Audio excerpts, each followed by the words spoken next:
Na passagem da Alta Idade Média para a Baixa Idade Média, na Europa, ocorreram as Cruzadas.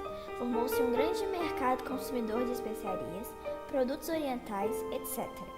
Esses fatores contribuíram para o renascimento comercial. O renascimento comercial, nome que se dá ao processo de crescimento comercial pelo qual a Europa passou a partir do século XI, e urbano, aconteceu na passagem da Alta Idade Média para a Baixa Idade Média. Ocorreu por causa da ampliação das rotas comerciais e do estabelecimento de feiras anuais, que atraíam inúmeros comerciantes interessados na venda e troca de produtos.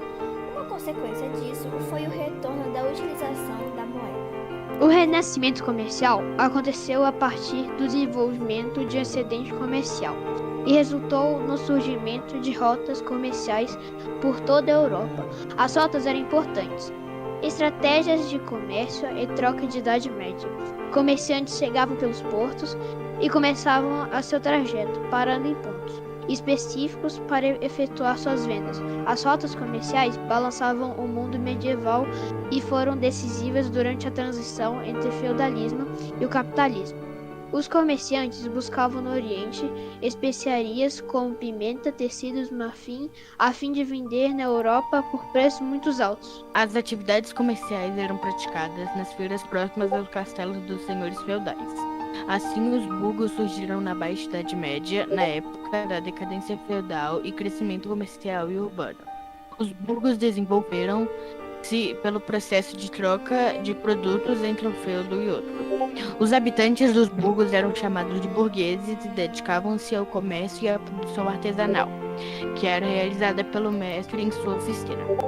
Para realizar as transações comerciais foram criadas feiras, das quais se destacaram a de Champagne e de Brigue, na atual França. Por serem fortificadas e se localizarem próximas às rotas de comércio, as cidades eram consideradas locais seguros, principalmente para manter as estruturas bancárias necessárias à realização dos negócios. Uma classe de comerciantes foi se formando internamente aos burgos e também enriquecendo, dando origem aos burgueses. Por outro lado, foram se formando grupos de artesãos que também vendiam sua produção nas feiras. Eles passaram a se organizar nas corporações de ofício, que eram organizações que reuniam pessoas que exerciam a mesma profissão. Dentro das corporações havia uma rígida divisão, tendo ao cimo o mestre artesão. Abaixo dele estavam os jornaleiros e, por fim, os aprendizes.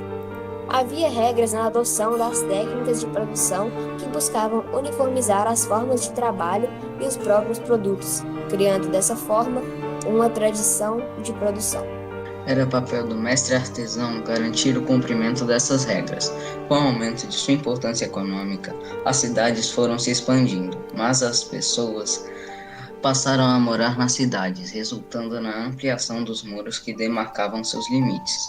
Porém, esse crescimento gerou uma grande aglomeração de pessoas para os números da época.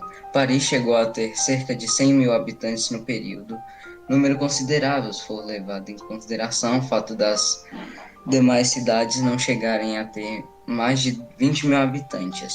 O saneamento básico, como conhecemos hoje, não existia, tornando as cidades um local propício à propagação de epidemias.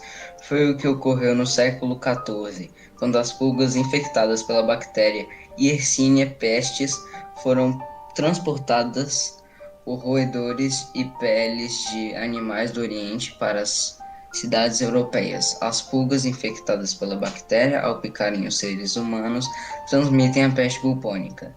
Nas condições insalubres das cidades europeias, a peste bubônica transformou-se em uma epidemia que dizimou cerca de um terço da população europeia.